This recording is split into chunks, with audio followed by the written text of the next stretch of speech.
విశాఖకు మరో IT company వచ్చేసింది. రిషికొండ ఐటీ పార్క్ లోని హిల్ 2 పై మహతి ఫిన్టెక్ భవనంలో కాగ్నిజెంట్ తాత్కాలిక కార్యాలయాన్ని ప్రారంభించారు మంత్రి నారా లోకేష్.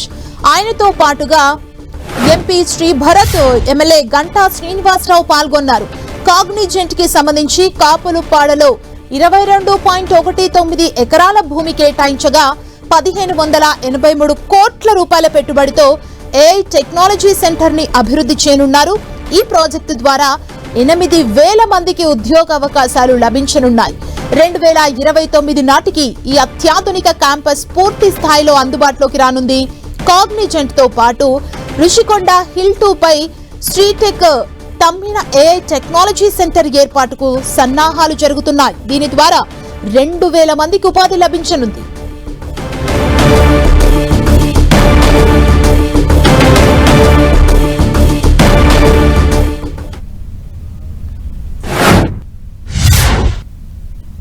మన భీమిలి నియోజకవర్గంలో పలు సంస్థాపన కార్యక్రమాలు, దాంతోపాటు ప్రధానంగా ఏదైతే ఇదే అంశానికి సంబంధించి మరింత సమాచారం మా ప్రతినిధి విక్రమ్ మనకు అందిస్తారు. విక్రమ్,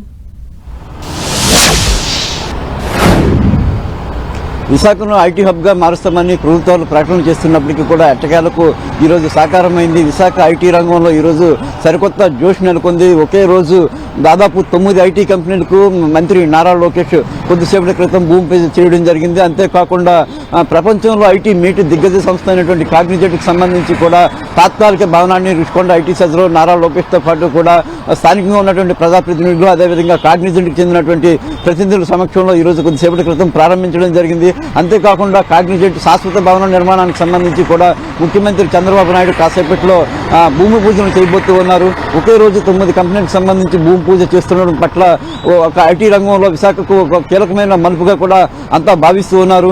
ఏవైతే ఈ 9 కంపెనీలకు సంబంధించి ఇక్కడ రావడం ద్వారా కూడా దాదాపు 42,000 మంది ఉద్యోగాలు రానున్న రోజుల్లో రాబోతూ ఉన్నాయి. అదేవిధంగా దాదాపు 3,500 కోట్ల మేర పెట్టుబడులతో ఈ అవకాశాలన్నీ కూడా కలగబోతున్నట్టు కూడా ఐటీ వర్గాలు అంచనా వేస్తూ ఉన్నాయి.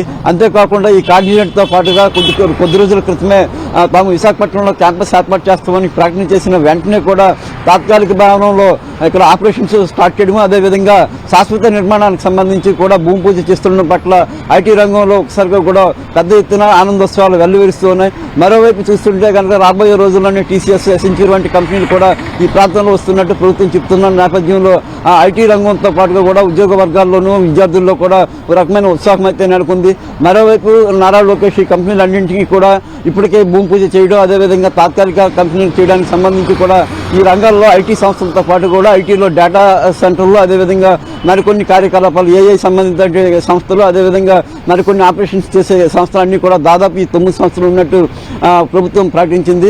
దీంతో పాటుగా కూడా రాబోయే రోజుల్లో ఇక్కడ ఏదైతే ఈ కాపులపాడు ఐటీ సెజ్ పక్కనే పెద్ద ఎత్తున డేటా సెంటర్లు కూడా రాబోతున్నాయి. గూగుల్, అదేవిధంగా మెటా, బ్రూక్ఫీల్డ్, రిలయన్స్ వంటి సంస్థలకు సంబంధించినటువంటి డేటా సెంటర్లు పెద్ద ఎత్తున లక్షల కోట్ల రూపాయల పెట్టుబడులతో ఇక్కడ సంస్థలను నెలకొల్పడానికి సంబంధించి ప్రభుత్వం సన్నాహాలు చేస్తుంది. గూగుల్ డేటా సెంటర్కి సంబంధించి కూడా వచ్చే మార్చి నెలలో దీనికి సంబంధించి శంకుస్థాపన చేయడానికి పెద్ద ఎత్తున ప్రభుత్వం సన్నాహాలు చేస్తే ఎక్కడికక్కడ భూ సమీకరణ కానీ, అదేవిధంగా రోడ్ల విస్తరణ, అనేక అంశాలకు సంబంధించి యుద్ధ ప్రాతిపదికన శరవేగంగా పనులను కొనసాగిస్తూ ఉంది.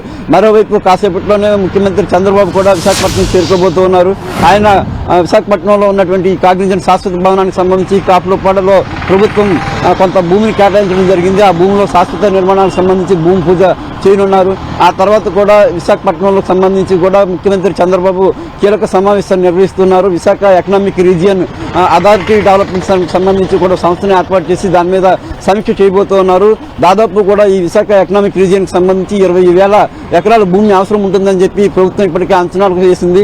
మొత్తం 9 జిల్లాల పరిధిలో ఈ విశాఖ ఎకనామిక్ రీజియన్ ఉండబోతుంది. దీంతో ముఖ్యమంత్రి చంద్రబాబు విశాఖ బీచ్ రోడ్లో ఉన్నటువంటి ఒక హోటల్లో ఈ సమీక్ష సమావేశాన్ని చేస్తారు.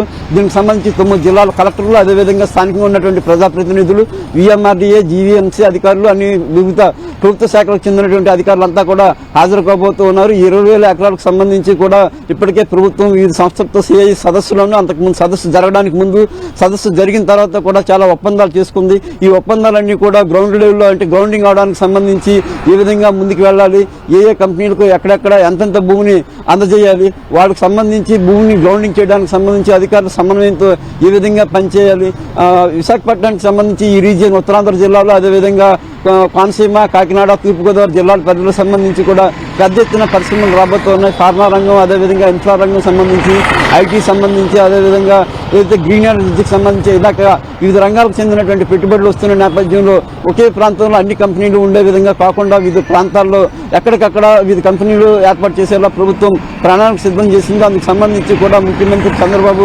కాసేపట్లో అధికారులకు అదేవిధంగా సిబ్బందికి అందరికీ కూడా దిశానిర్దేశం చేయబోతూ ఉన్నారు.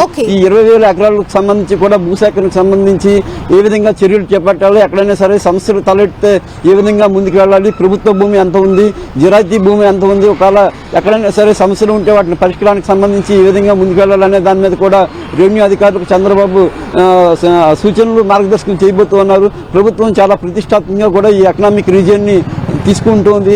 ఈ ప్రాంతానికి సంబంధించి పెద్ద ఎత్తున పెట్టుబడులు వస్తున్న నేపథ్యంలో రాబోయే 5 సంవత్సరాలలో పెద్ద ఎత్తున ఉత్తరాంధ్ర ప్రాంతానికి సంబంధించి రూపురేఖలు మార్చేలాగా ప్రతి మనిషి తాలూకా సగటు ఆదాయం పెరిగేలా కూడా ప్రభుత్వం ప్రణాళికను సిద్ధం చేసి ఈ మేరకు కూడా మార్గదర్శకం చేయబోతూ ఉన్నారు. ఈ రోజైతే 9 ఐటీ కంపెనీలకు ఒకేసారి భూమి పూజ చేయడంతో ఐటీ రంగంలో ఒక సరికొత్త విప్లవం మొదలైంది చెప్పుకోవచ్చు.